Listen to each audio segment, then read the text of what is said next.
The bridge of the EDS Indomitable was quiet, a place of soft beeps and low hums. Captain Lee Jun sat in his command chair, watching the stars on the main screen. They were steady points of light against the blackness of space. He felt tired. The mission had been long, a simple patrol near the edge of human-explored space. He looked forward to going home. A sharp sound broke the quiet. A red light flashed on the communication panel. "Captain," the young officer at the comms station said, his voice tight, "we are receiving a high-priority transmission. It's on a wideband galactic frequency. The source is unknown." Lee Jun sat up straighter. "Put it on the main screen, officer." The stars vanished. They were replaced by a string of complex, sharp-looking symbols. They glowed with a harsh, purple light. The symbols meant nothing to Lee Jun. They were not any human language. They were not any alien trade language he knew. "Analysis?" Lee Jun asked. At the tactical station. Commander Park Min was already working. Her fingers flew over her screen. "The data packet is repeating a single message, Captain. It's wrapped in a powerful carrier wave. It's being broadcast to every human outpost and ship simultaneously. The energy required for that is staggering." "Can you understand it?" Lee Jun asked. "The computer is working on it. The structure is highly formal. It's not a friendly hello." Park Min's face was serious. She was a good officer, sharp and calm. If she was worried, there was a reason. Lee Jun turned to another station. "Dr. Kimo." "Your opinion." Dr. Kim Sora was the ship's expert in languages and first contact. She watched the symbols with wide, curious eyes. She was brilliant, but she also felt the meaning behind words. Right now, she looked uneasy. "The glyphs are very assertive, Captain," she said softly. "They are not asking for a conversation. They are declaring something. The structure is command-based. It's the kind of language you use when you are giving an order to someone you believe is beneath you." A chime sounded from Park Min's station. "The translation is ready. It's a rough, but the meaning is clear." "Let's hear it," Lee Jun said. Park Min took a slow breath.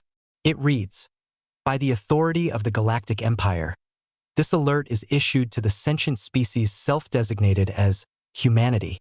You are hereby commanded to stand down all military and spacefaring vessels. You will disarm all planetary and orbital defense systems. You will prepare for the arrival of an imperial governor. Full sovereignty over your worlds and your species is now vested in the Galactic Empire." A cold silence fell over the bridge. The soft hum of the ship suddenly felt very loud. "Is there more?" Lee Jun asked, his voice low. "There is," Park Min said. "It continues. You have one standard galactic cycle to comply and signal your unconditional surrender. Any resistance will be met with immediate and total planetary pacification. The consequence for defiance is annihilation. And then it ends. One standard cycle. About 24 hours. Lee Jun felt the weight of every eye on the bridge on him. They were waiting for his command. They were waiting for him to make sense of this nightmare. "Confirm the broadcast source," he said, his voice surprisingly steady. "It's originating from a point just outside the Oort cloud," an officer reported. "A massive object just dropped out of faster-than-light travel. Sensors are reading hundreds of signatures, Captain. It's a fleet. Put it on screen. Maximum magnification." The alien symbols vanished. The screen now showed the starfield at the very edge of their solar system. First, it looked normal. Then Lee Jun saw them. Tiny, sharp pinpricks of light where no stars should be. Dozens of them. Then hundreds. They were arranged in a perfect, terrifying formation. "Magnify Sector 7, Lee Jun ordered. The view zoomed in. One of the pinpricks grew into a ship. It was like nothing human engineers had ever built. It was long and dagger-shaped, with no visible windows or markings. It was a dull, gray metal that seemed to swallow the light from the stars. It looked cold. It looked like a weapon and nothing else. "Size comparison?" Lee Jun asked. Park Min's voice was a whisper. "The lead ship is approximately 5 kilometers long, Captain. It's It's larger than our largest orbital station. Li Jun leaned back in his chair. 5 kilometers. The Indomitable was 400 meters long. He felt very, very small. They are just sitting there, Park Min said. No further communication. No movement. They are waiting. They are waiting for our surrender, Li Jun said. He stood up and walked to the main screen, looking at the alien armada. This was it. This was the moment every captain trained for but hoped would never come. First contact. But it was not a meeting. It was a demand. Open a channel to Earth, Li Jun said. Priority 1. Patch in the entire Seoul Defense Command. A moment later, the stern face of Admiral Guak Hansol appeared on the screen. He was on the command station orbiting Earth. His face was like stone. Captain Lee, the Admiral said, we have received the same transmission. Every station from here to Mars has it. The entire planet is seeing this. Panic is starting. We see the fleet, Admiral, Li Jun said. The threat is real. The Council is in emergency session, Admiral Guak said. Opinions are divided. Some are saying we must fight. A symbolic resistance. Against that, Li Jun said, gesturing to the alien ships on his screen. It would be a symbolic last stand, nothing more. Others are saying we must surrender. The Admiral continued, his voice heavy. To save lives. To live to fight another day. Li Jun looked at the faces of his crew. Park Min, the brave soldier. Dr. Kim, the seeker of understanding. The young officers barely out of the academy. He thought of his family on Earth. He thought of everyone. Admiral, Li Jun said, his voice firm, they have given us an ultimatum, but they do not know who we are.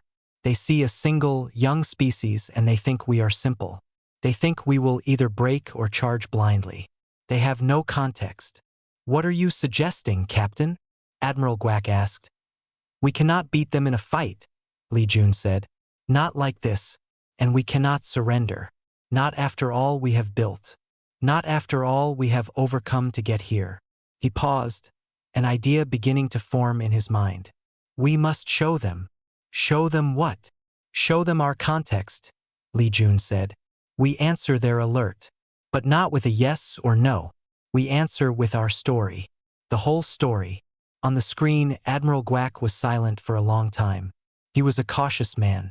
A man of rules. But he was also a man of history. It is a great risk, Captain, the Admiral finally said. It might be seen as an act of defiance. It might provoke them. Sir, they have already promised to annihilate us, Li Jun replied. What more can they do? But if we can make them understand, if we can show them that we are not a simple species to be conquered, it might change everything. The bridge was silent. The fate of humanity rested on this decision. To fight was to die.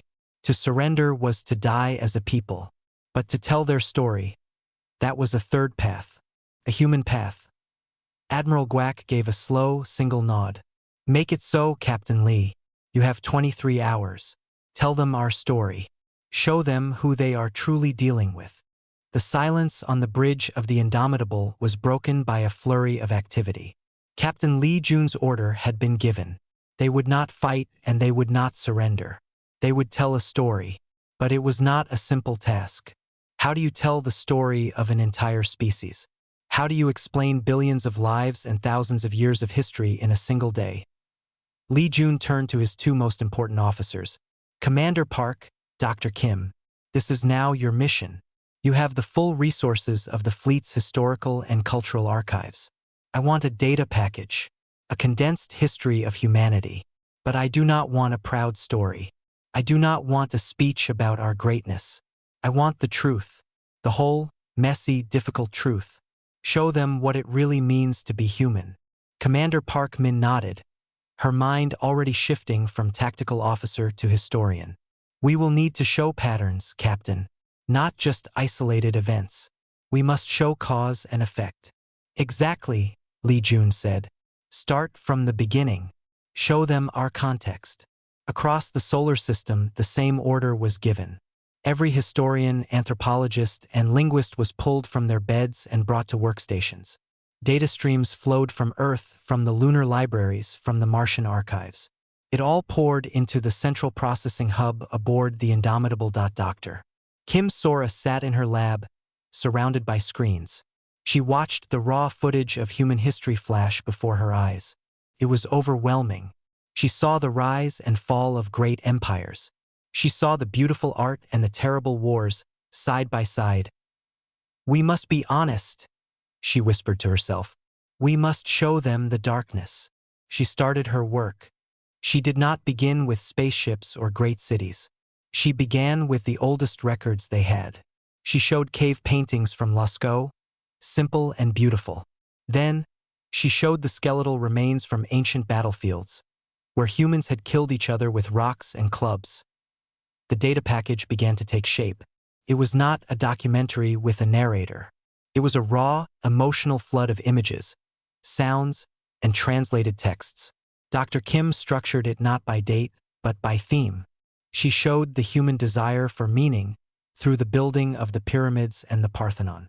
Then, immediately after, she showed that same desire twisting into conquest, with armies marching under religious banners. Commander Park Min worked on the military analysis. Her part was to show the empire that humanity understood war. Not as a game, but as a terrible, evolving science. She compiled footage from the world wars.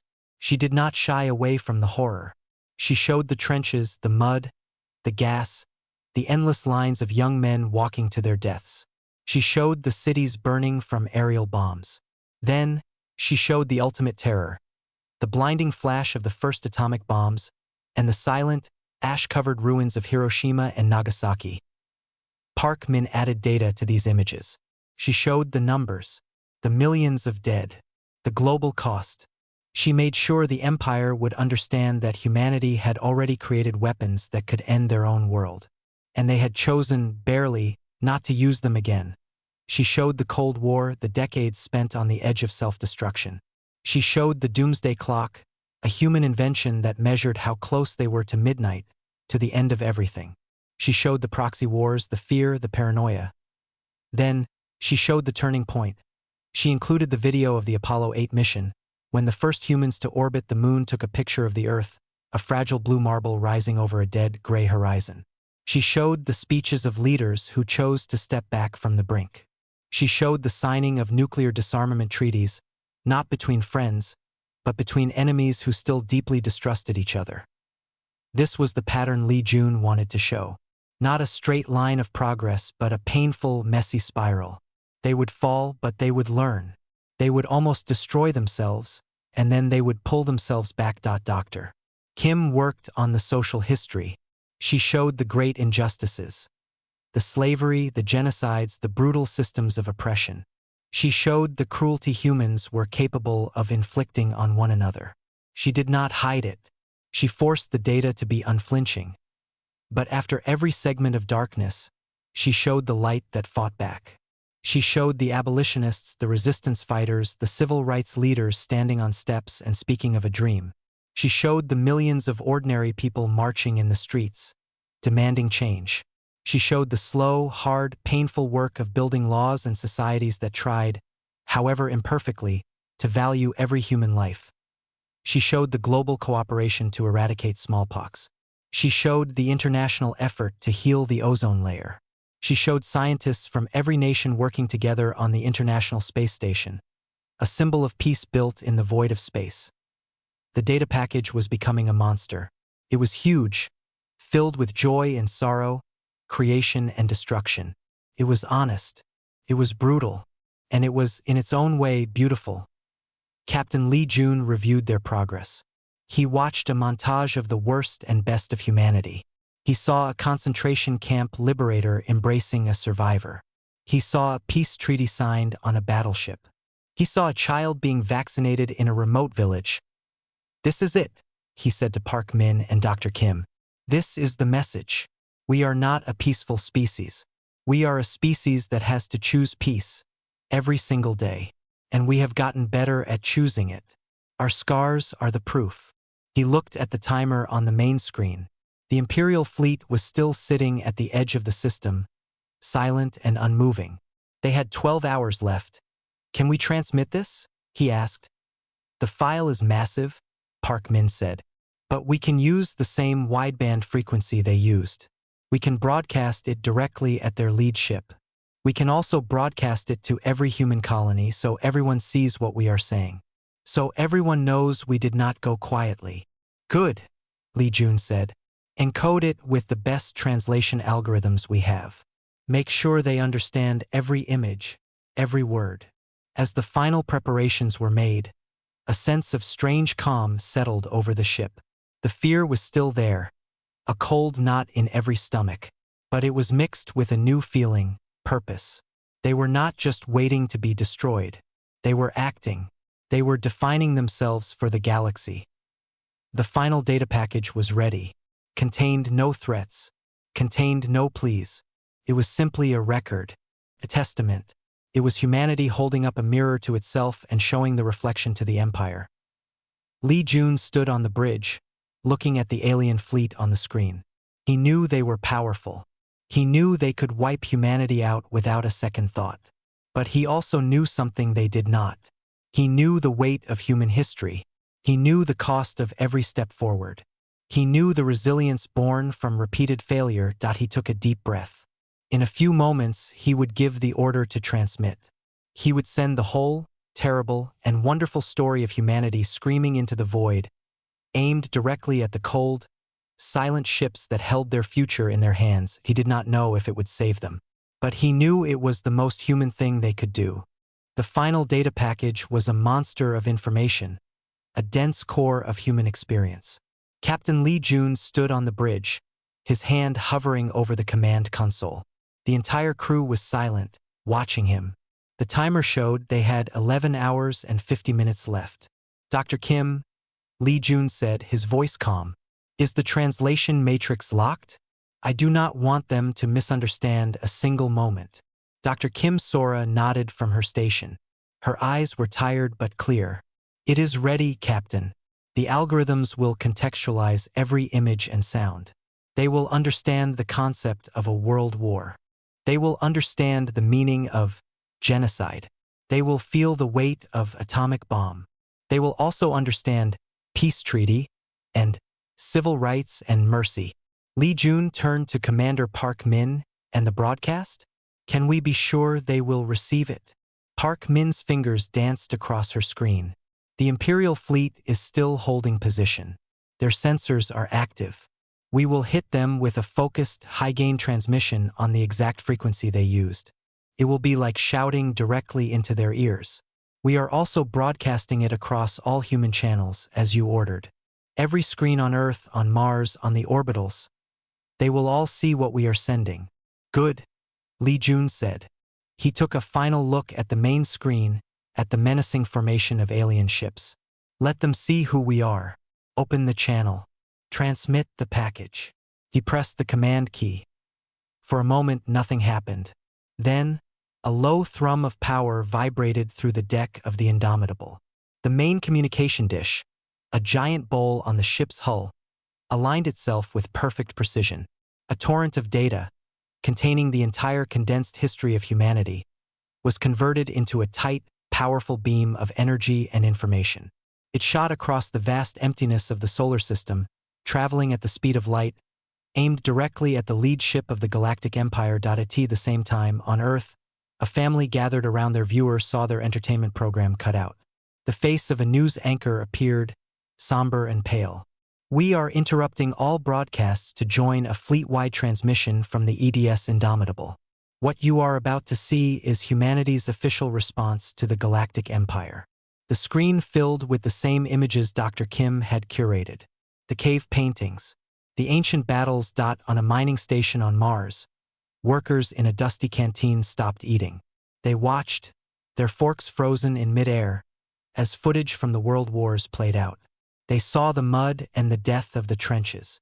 They saw the bombs falling on cities and a school on a lunar colony. Children watched, confused, as images of civil rights marches and anti-war protests flashed by. Their teacher quietly explained, her voice shaking. The entire human species, scattered across its worlds, watched its own history unfold. It was not a proud, heroic tale. It was a painful, honest one. People saw the worst of themselves reflected back. They saw the cruelty, the greed, the capacity for destruction. There was shame in it, but there was also a dawning understanding. They saw that their present moment of relative peace was not a gift. It was an achievement. It was something their ancestors had fought and died for, not in a war against aliens, but in a long, slow war against their own worst nature. Aboard the Indomitable, the crew watched the same stream. They saw the atomic fireballs, the mushroom clouds that haunted their species' memory. They saw the faces of dictators and the faces of liberators. They saw the moments of profound kindness in the midst of absolute horror. A young communications officer, who had been trembling with fear hours before, now sat up straight. He was not watching a story of defeat. He was watching a story of survival. He saw that humanity had faced extinction-level threats before. They had always been self-made threats, but they had faced them, and they had endured. Li Jun watched the screen, his face unreadable. He saw the image of the Earth from the moon, the blue marble, alone and beautiful in the blackness. He knew that was the key. That was the moment many historians said the human mindset began to truly change. Seeing their home, not as a collection of separate nations, but as one fragile world. The transmission is complete, Captain, Park Min reported. The entire package has been sent. The data has been received and acknowledged by the Imperial Fleet. Acknowledged? How? Li Jun asked. Their lead ship sent a simple automated receipt signal. Nothing more. They have not moved. They are not communicating. Li Jun nodded. It was what he expected. Now we wait. The waiting was the hardest part. For the first hour, nothing changed. The Imperial Fleet was a silent, unmoving wall at the edge of the system. On Earth, reports of panic began to mix with reports of something else. In many cities, people had come out of their homes. They were not rioting. They were gathering in public squares, watching the history of their species on large public screens. A strange, solemn unity was settling over humanity. They were remembering who they were. On the bridge of the Indomitable, the crew maintained their posts. Dr. Kim reviewed the data they had sent, worrying over every detail. Had they shown too much darkness? Would the Empire only see the violence and miss the resilience? Li Jun walked over to her station. You did well, Doctor. You showed the truth. That is all we could do. But what if the truth is not enough, Captain? She asked softly. What if they only see the wars and the bombs? What if they see us as monsters? Then we are monsters who learned to build hospitals, Li Jun replied. We are monsters who learned to write poetry. We are monsters who looked into the abyss of our own souls and decided to step back. If that does not earn us a right to exist, then nothing will. Another hour passed. Then another. The tension was a physical thing, a thick fog in the air on the bridge. Every beep from a console made people jump. Every flicker of the main screen was watched with desperate hope. Then, it happened. Captain. Park Min's voice was sharp. The Imperial Fleet. They're moving. A cold dread swept through Li Jun. Had they failed?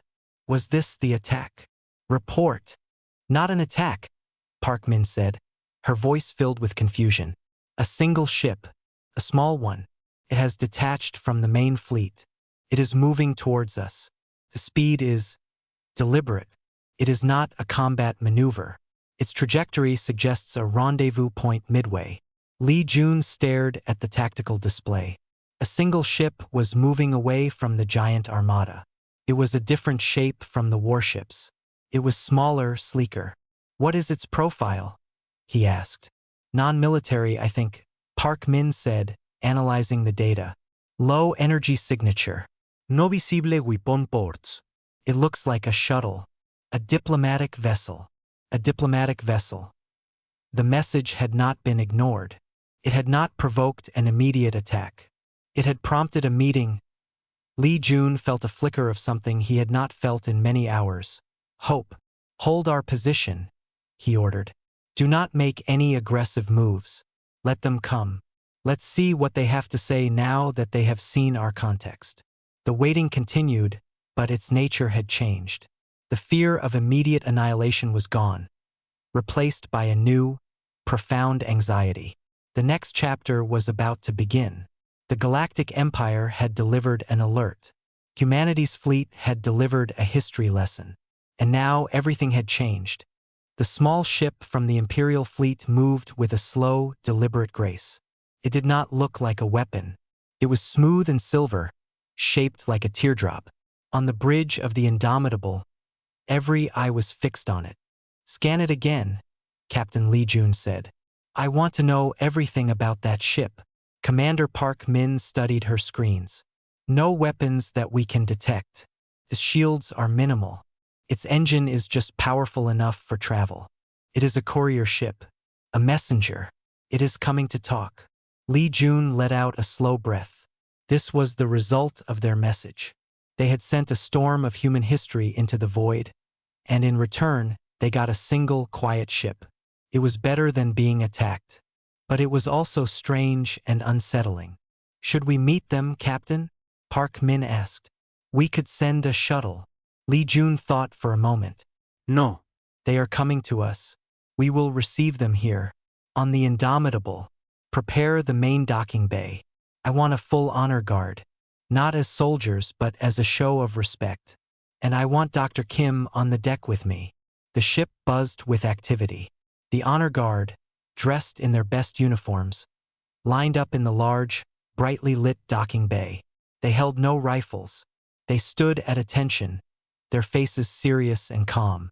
Captain Lee Jun and Dr. Kim Sora stood at the front. Lee Jun wore his formal captain's jacket. Dr. Kim wore a simple, dark suit.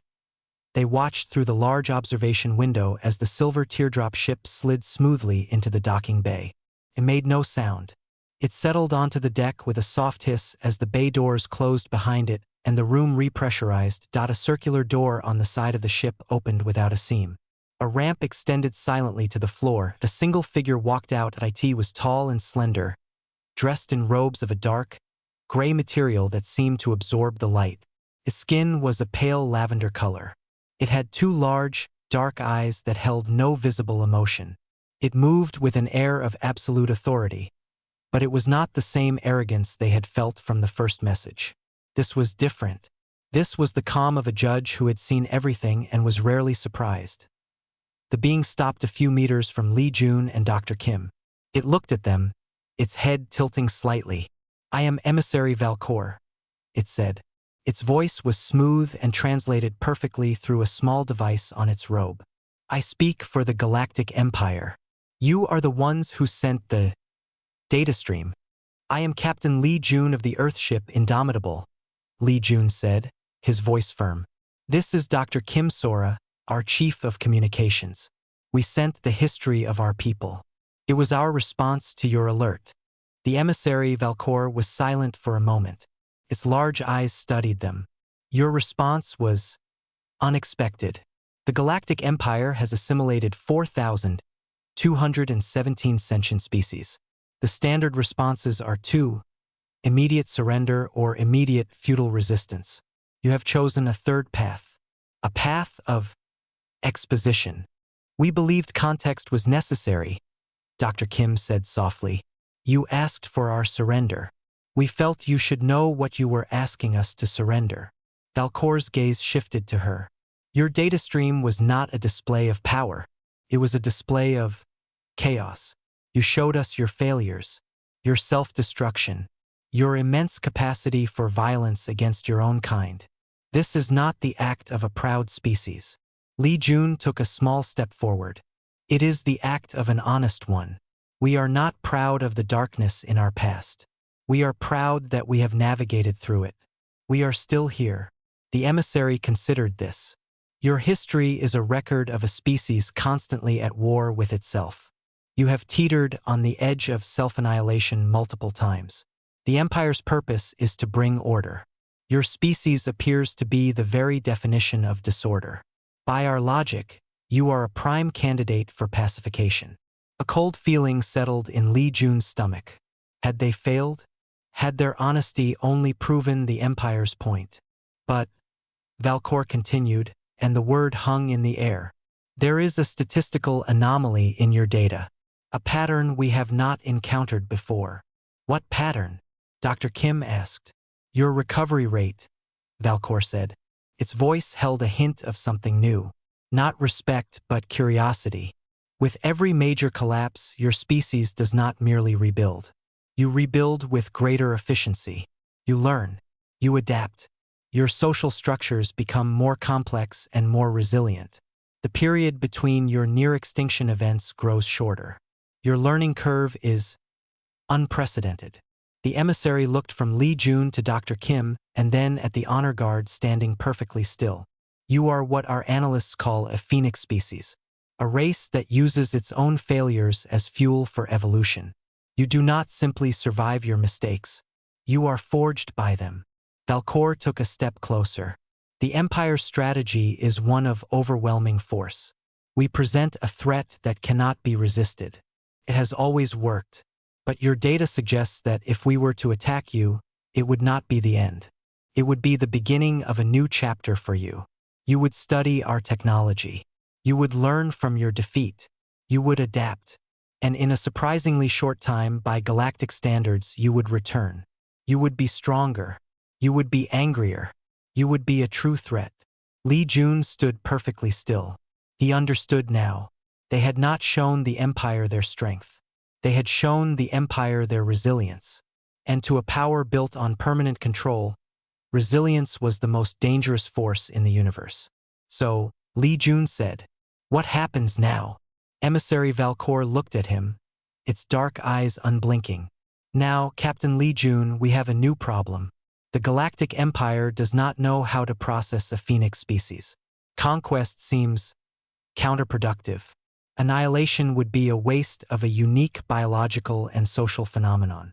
Therefore, we must talk. Properly." The emissary gestured toward the silver ship. "I am inviting you and Dr. Kim to my vessel. There is much to discuss. The alert you received is hereby suspended. The clock has stopped." Li Jun looked at Dr. Kim. Her eyes were wide, but she gave a small, confident nod. He turned back to the alien. "We accept your invitation," Captain Li Jun said. The message had changed everything. The threat of war was over. Now, the real negotiation was about to begin. The interior of the Imperial shuttle was as silent and smooth as its exterior. The walls were a soft, glowing white. There were no chairs, only curved benches that seemed to form naturally from the floor. Emissary Valcor led Li Jun and Dr. Kim to one such bench and sat opposite them. That a low table of the same glowing material rose from the floor between them. "The Empire is old, Captain." Dr. Valcor began, its translated voice calm and measured. "Stability is our highest virtue. For millennia, our strategy has been flawless. We encounter a species. We assess its technological and social coherence. We present an ultimatum. They see the futility of resistance. They join the Empire. Order is maintained." Li Jun listened, saying nothing. He knew they were in a delicate dance now. "Your species," Valcor continued, "has low social coherence. Your history is one of conflict. By our metrics, you are unstable. A risk. The logical action is to remove that risk. But you are not doing that," Dr. Kim said softly. "Correct. Because your species also possesses an anomalous trait, accelerated adaptive resilience. You do not merely survive chaos. You metabolize it. You convert it into progress." Valcor gestured, and a holographic image appeared above the table. It showed a simplified graph of human history. The line dipped violently into periods of war and collapse, but each time it recovered, it climbed to a higher point than before. "This pattern is unique in our records. To attack you is not to eliminate a threat. It is to plant the seed for a far greater one in the future." Li Jun understood completely now. They had not convinced the Empire they were peaceful. They had convinced the Empire they were unbreakable. "So, you cannot conquer us. What other option is there?" "There is a precedent, though it is ancient," Valcor said. "A status of autonomous protectorate. It has not been used in 10,000 cycles. It is for a species that is too disruptive to assimilate, but too valuable to destroy. Valuable? Li Jun asked.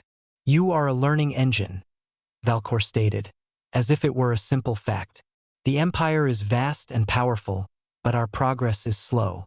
We have been stable for so long that we have forgotten how to truly innovate. We see a problem and we apply overwhelming force. It is our only tool. You have many tools. You have a creativity born from desperation. The Empire faces challenges on its frontiers, problems that force has not solved, problems that require a new perspective. A new image appeared above the table. It showed a strange, swirling nebula of dark energy. There are phenomena in the galaxy that defy our understanding. There are regions of space that silence our technology. The Empire believes that a species like yours, a phoenix species, might approach these problems in a way we cannot. You might see a solution where we see only a wall. Dr. Kim leaned forward. Her scientist's curiosity sparked. You want our help? After threatening to annihilate us? It is not a request for help in the way you mean, Valcor clarified. It is a proposed collaboration, a trial. In return for your species' autonomy, you would agree to lend your unique problem-solving capabilities to specific Imperial projects. Your world would remain your own. Your government would rule itself. But you would become a partner of sorts to the Empire. Li Jun felt a mix of relief and suspicion. It was everything they had hoped for, their freedom guaranteed. But at what cost? And if we refuse this partnership? Li Jun asked. Valcor's large, dark eyes were impossible to read. Then the original ultimatum remains in effect. The Empire cannot leave a known phoenix species to develop unchecked and outside our view. It would be the greatest strategic risk we have ever taken. You would either join us as a partner, or you would be considered an existential threat to be neutralized. There is no third path. The choice was stark. They could be partners or they could be enemies. There was no option to be left alone. What would this partnership require? Li Jun pressed. Would we have to give you our technology? Our people? No. Your value is in your minds, your process. We would present you with a problem. Your scientists and thinkers would study it. You would give us your theories, your ideas. The Empire would provide the resources to test them. You would remain on your own world. You would live under your own laws. Li Jun looked at Dr. Kim. Her face was thoughtful. She gave a slow, almost imperceptible nod. It was a better offer than they had any right to expect. It was a chance for survival and for growth. I cannot speak for all of humanity, Li Jun said. I am a military captain. This decision must be made by our civilian governments. Our people must agree. Of course, Valcor said. The Empire is patient in these matters. We will withdraw our fleet to a distant orbit. We will provide the full terms of the autonomous protectorate status. You may discuss it with your leaders. You have one of your months to deliver an answer. The emissary stood up. The meeting was over. You have shown us your history, Captain Li Jun. You have shown us your strength. It is not the strength of weapons. It is the strength of a river that carves canyons from stone. Persistent, adaptable, and ultimately unstoppable. The Empire has learned today. We have adapted. We hope you will choose to adapt with us. Li Jun and Dr. Kim stood as well. They followed the silent emissary back to the shuttle's door. As they walked back into the bright, familiar docking bay of the Indomitable, the weight of the moment settled on them. The threat of war was gone, but a new, strange future was waiting for humanity. They were no longer a target. They were a potential partner. They had been offered a place in the galaxy not because they were harmless, but because they were, in the eyes of a vast and ancient empire, uniquely and powerfully dangerous. The news spread across human space like a shockwave. The Imperial fleet was moving, but it was not attacking. The hundreds of warships turned in a slow, silent ballet and powered their engines, not towards Earth, but away from it. They retreated to a distant point beyond Pluto, becoming just a cluster of new, faint stars in the night sky. On the bridge of the Indomitable, the crew watched them go. There were no cheers. The relief was too deep, too profound for that. It was a quiet, trembling exhaustion. They had stood on the edge of the end, and they had not fallen. Captain Lee Jun made his report to Admiral Guac and the Earth Council. He told them everything. The meeting with Emissary Valcor. The concept of a phoenix species. The offer of becoming an autonomous protectorate. For the next month, the entire world debated. The terms of the agreement were made public for everyone to see. Humanity would keep its freedom. There would be no imperial governor. But in exchange, Earth would become a problem-solving asset for the Empire. The best human minds would be presented with galactic-scale puzzles. Some people were against it. They called it a trick. They said the Empire would just use them and then discard them. They said it was a loss of dignity. But many others saw the opportunity. It was a chance to learn, to grow, to take their place in a wider galaxy without being conquered. They had earned this not by being weak, but by being strong in a way the Empire had never seen. A global vote was held. It was the largest in human history. When the results came in, the choice was clear. The people of Earth had voted to accept the Empire's offer. A formal ceremony was arranged. It was not held on an imperial ship or in a grand palace. The Empire, in a surprising move, agreed to hold it on Earth. Emissary Valcor returned, landing his silver shuttle in the capital city. He stood in the Great Hall of the Global Council, a room filled with representatives from every nation. Captain Lee Jun and Dr. Kim Sora were there, standing beside the council leader. They wore simple, formal clothes. They were not there as warriors, but as witnesses. The agreement was signed on a data slate. The council leader signed for humanity. Emissary Valcor signed for the Galactic Empire. When it was done, Valcor turned to the assembly. His strange, calm voice filled the room. The Galactic Empire has existed for 100,000 of your years, he said. We have brought order to the chaos of life. We believed we had perfected the model of civilization. We were wrong. He looked at Lee Jun and Dr. Kim. You have shown us that there is another way. Order is not the only virtue. Resilience is a greater one. The ability to fall, to break, and to remake yourself stronger than before. This is a power the Empire lost long ago. You are not our subjects. You are not our servants. From this day, you are our reminder. A reminder that strength is not always about being unbreakable. Sometimes it is about learning how to heal. With the ceremony over, the new era began. The Imperial fleet, its purpose changed, departed the solar system entirely. Only a single, small communication station remained in orbit around Jupiter, a link to the vast empire. Weeks later, the first problem arrived. It was not a weapon design or a battle plan. It was a complex astrophysical puzzle. A star in a distant sector was dying prematurely, threatening a dozen worlds under Imperial protection. Imperial science could not explain why. The data was sent to Earth. All across the planet, universities and research centers dived into the information. It was a challenge, a galactic-sized test. And humanity loved a challenge. Dr. Kim Sora helped coordinate the efforts. She was no longer just a ship's linguist. She was a lead facilitator between humanity and the stars. She watched as physicists, astronomers, and even biologists shared ideas in a way they never had before.